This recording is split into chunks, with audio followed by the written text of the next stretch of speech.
Hi, my name is Dave Reid. I work as a science coordinator with the Restoration Centre of Expertise with Fisheries and Oceans Canada. And I'm here today with some folks from the BC Wildlife Federation, Nature Trust of BC, and the province of BC's Aquatic and Ecosystem Research Branch.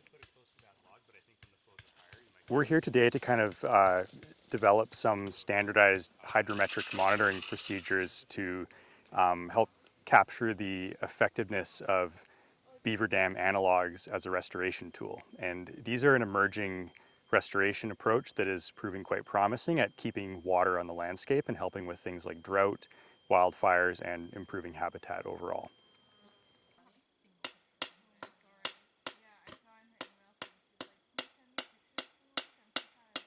So the types of monitoring we're focusing on today are related to characterizing surface water, quantity and quality, and then also groundwater. And we're also doing some drone flights to get a sense of the overall topography and general conditions of the site. So when it comes to monitoring surface water, we are looking to determine how much of a bump in stream flow these beaver dam analogues can cause when you build a few of them together. This involves taking some measurements up and downstream, both before and after you install the analog cluster.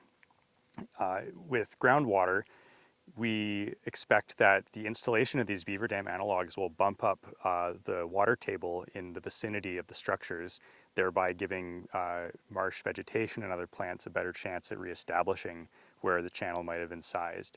This involves drilling some shallow wells and then putting in groundwater monitoring equipment, which provides continuous water level information.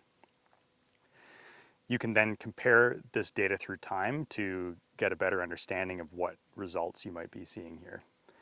We're also going to be doing some thermal imaging of the site to look at how water temperature might be changing before and after the projects go ahead.